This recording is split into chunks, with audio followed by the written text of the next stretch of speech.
여러분 안녕하세요. 롱장입니다. 요새 언론에서 대세 상승이란 단어가 다시 등장하기 시작했습니다. 정말 오랜만에 듣는 단어인데요. 제가 요새 정규 강의 준비 때문에 현장에 열심히 다니고 있지 않습니까? 그러면 현장을 느끼고 있는 제가 대세 상승이란 단어가 과연 이게 지금 합리적인 단어인지, 현장에서 기대해 볼 수 있는 단어인지, 대세 상승이 지금 올 수가 있는 상황인지에 대해서 설명을 드리고자 합니다. 같이 한번 보시죠. 시청하시기 전에 구독하기, 좋아요, 멤버십 부탁드리고요. 멤버십은 매주 토요일 라이브를 진행하고 있습니다. 그리고 이제 정규 강의 16기는 지금 접수 기간이고요. 여기에 데드라인이 정해져 있습니다. 그래서 자세한 내용은 아래 링크에서 확인이 가능하세요. 집값 상승세 속 인허가 물량 줄어. 정부 공급 지속 의지 피력. 공급은요, 건설사가 하는 겁니다. 건설사들의 길을 밟아놨고 건설사들이 일할 수 있는 환경을 만들어주고 있지 않죠. 원희룡 장관님께서는 시장 통제할 수 있다는 오만한 접근은 안 하겠다고 말씀을 하십니다. 그래서 이런 말씀을 하세요. 집값 대세 상승 바람직하지 않아. 이 단어 자체가 정말 오랜만에 등장하는 단어예요. 꾸준한 공급 신호 중요. 꾸준한 공급 신호. 공급은 건설사가 하는 겁니다. 집값 오늘이 제일 싸다. 원희룡 장관님 이 심리 꺾겠다. 그래서 이 시장을 통제할 수 있다는 오만한 접근은 안 하신다고 해서 이제 이 심리를 꺾어버리겠다라고 말씀을 하고 계세요. 근데 제가 지금 현장 얘기하고 지금 기사 얘기를 왜 분리해서 하냐면은 너무 달라서 그래요. 자, 원희룡 장관님이 집값 대세 상승이란 단어를 왜 썼을까요? 아무 근거 없이 어디선가 얘기가 나왔을 거 아니에요. 왜 그러냐면은 지금 데이터 중에서 한국 부동산원 자료를 쓰면은 대세 상승이란 단어가 슬슬 나올 수가 있어요. 왜냐면 거의 전국적으로 상승세가 이제 퍼지고 있습니다. 그런데 이게 지금 너무 웃긴 게 제가 요거는 꼭 짚고 넘어가고 싶어요. 원희룡 장관님이 지금 대세 상승 바람직하지 않다. 오늘이 제일 싸다. 이거 안 된다라고 말씀을 하시기 위해서는 분명히 한국 부동산원 자료를 보셨을 거예요. KB를 보나 114를 보나 실거래가를 보나 아직 이 얘기가 나올 리가 없습니다. 현장에 나가도 대세 상승이요. 중개사님들 중에 동의하는 사람 한 명도 없어요. 잠실에 계셔도 강남에 계셔도 여기는 건재하다, 여기는 괜찮다지만 사람들이 막 몰려오거나 거래가 엄청나게 되거나 사람들이 막 완전 매도인 우위 시장이거나 이렇진 않아요. 대세 상승이란 단어를 쓰고 있지 않아요. 전혀. 그리고 시청자 여러분 한번 댓글을 달아주세요. 여러분 지금 대세 상승? 아니 오히려 부동산 상승이 시작됐다고 체감이 되세요? 제가 계속 말씀드리지만 부동산 상승을 체감하고 있는 분들은 극히 제한적이고 나 지금 상승 체감 중이야 라고 하시는 분들은 상당히 좋은 곳에 집을 가지고 계신 거예요. 원희룡 장관님 작심하고 발언을 하셨었죠. 8개월인가 9개월 전에 문정부 부동산 통계 조작했다면 국정농단이다. 그리고 여기서 끝이 아니에요. 아파트 14% 올랐다. 김현미 쓴 이 통계 감사원 조작 정황 포착했다. 김현미 전 장관님이 썼던 14% 올랐다. 이게 통계가 조작이 됐었다는 얘기가 나왔고 이걸 가지고 원희룡 장관님이 이런 얘기를 하셨었죠. 그런데 여러분 지금 한국부동산원 이 통계 자료 뭐 수정했다, 고쳤다, 이거 조작했으니까 이거 박살내겠다. 이거 얘기 들은 거 있으세요? 기사 한번 찾아보세요. 있나 없나. 아무런 조치도 취하지 않았습니다. 한국부동산원 자료는 분명히 예전에 문제가 있다고 여러 번 얘기가 됐고 원희룡 장관님이 직접 문제를 삼았었는데 아마도 그 자료를 가지고 대세 상승을 얘기하고 있는 게 제 생각이에요. 아니면 그 얘기가 나올 리가 없어요. 왜 그러냐? 현장은 대세 상승, 오늘이 제일 싸다는 얘기가 나오고 있지 않아요. 극히 일부 단지에서 나오고 있습니다. 제가 예전에 말씀드렸던 게 있습니다.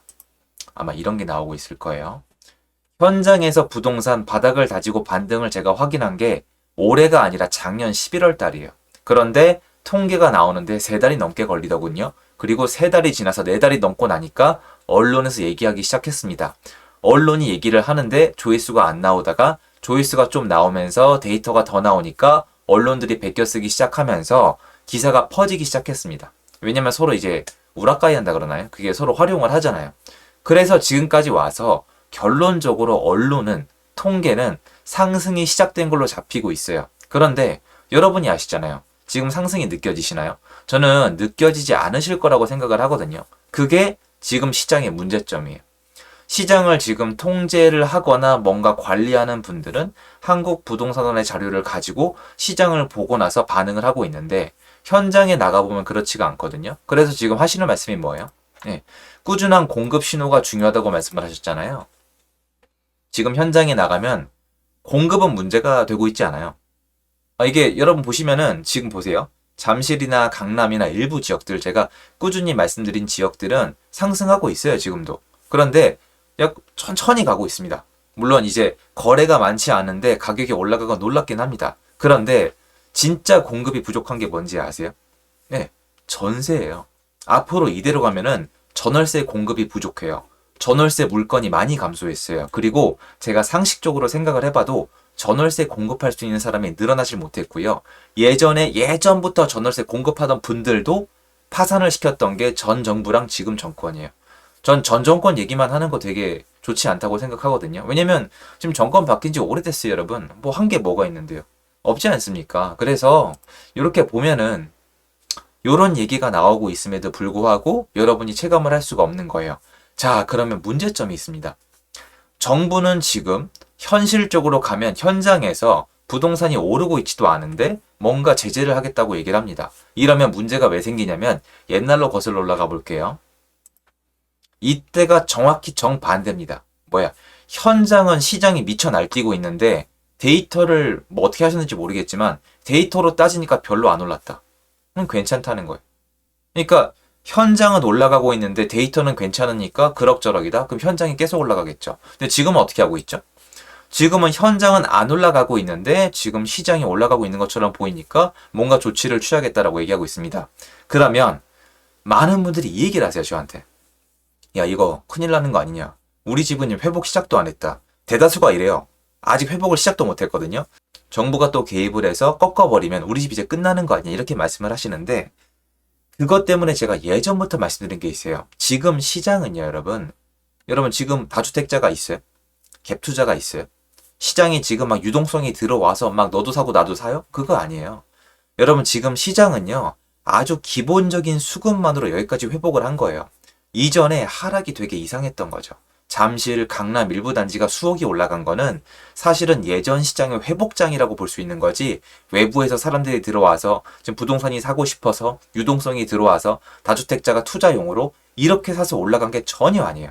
잠실은요, 토지거래 허가구역이에요.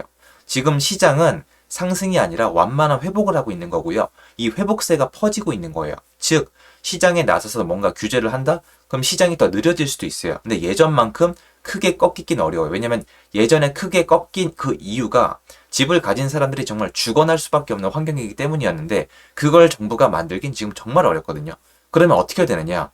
정부가 뭔가 개입하게 되면은 제가 아까 말씀드린 전세의 공급이 더 늦어질 거예요.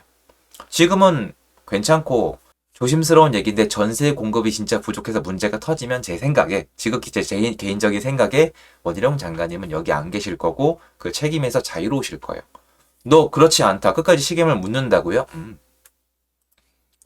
무슨 책임을 진단 말씀이신지 전 전혀 모르겠거든요. 김현미 장관님이 계신 당시에 서울 아파트 값이 얼마나 올랐는지 아세요, 여러분? 20%요? 20%요? 아니요. 몇 배냐가 중요한 거겠죠. 그래서 김현미 장관님이 무슨 책임을 지셨나요? 단 한 개라도 지셨나요? 상관없어요. 이거 장관님들 다 알아요. 장관님들은 정치인이에요. 정치인은 언제 처벌을 받냐면 정치인으로서 힘을 잃었을 때, 정권이 바뀌었을 때 처벌을 받지, 정권을 유지하고 있는 한은, 힘이 남아있는 한은 잘 책임을 지지 않아요. 솔직히 이런 것 때문에 저는 정치 얘기하기 싫은 거거든요. 그런데 지금 또 시장에 뭔가 개입을 하거나 아니면 시장에 대해서 뭔가 위축을 시키겠다? 그러면 그마저도 약간이라도 살아날 수 있는 추후의 전세 공급자들은 안 들어올 거예요. 지금 집은 필요한 사람이 사는 장이에요, 거의. 이 정도면 바닥이다. 이 정도면 사도 된다. 난 집이 필요하다. 나는 이제 집을 매매하는 게 맞겠다. 이 사람들이 꾸역꾸역 사고 있는 게 지금 시장이에요. 서울 아파트 거래량 지금 4,000건 못 넘고 있어요. 옛날에 1년 내내 평균이 6,000건이었어요, 여러분. 지금 비리비리하고 누적 거래량은 형편없어요. 그럼 개입을 하면 언젠가 나올 전세 공급의 부족이 심화될 뿐이에요. 즉, 이게 뭐냐면 물을 지금 댐에다 담아두는데 이걸 빨리 방류를 시켜야 되는데 풀어줘서 제때 혈액 공급이 돼서 물이 쭉 풀리면서 물난리가 안 나야 되는데 지금 물을 뚝에다 계속 쌓아두는 거예요. 그런데 지금 실제로 이 안에 있는 물의 양과 데이터가 안 맞는 거예요. 그게 제가 현장에서 지금 느끼고 있는 거예요.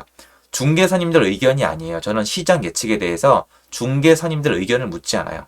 제가 중개사님들 의견을 쓰는 거는 전세의 기세, 얼마나 잘 빠지나, 월세가 어떤가, 지금 매도인 매수인은 어떤 상태인가를 파악하는 정도이지 시장의 미래는 제가 예측합니다. 저는 그렇게 느끼고 있기 때문에 지금 이런 거에 대해서 여러분이 불안감을 느낄 때가 아니라 지금 시장을 막기 일을 한 다음에 추후에 문제가 더 심해질 수도 있다는 생각을 하는 게 저는 더 합리적이라고 생각을 합니다. 요거 말씀드리고 싶어서 영상 준비해봤습니다. 도움됐으면 좋겠고요. 제 영상 여기까지입니다. 감사합니다.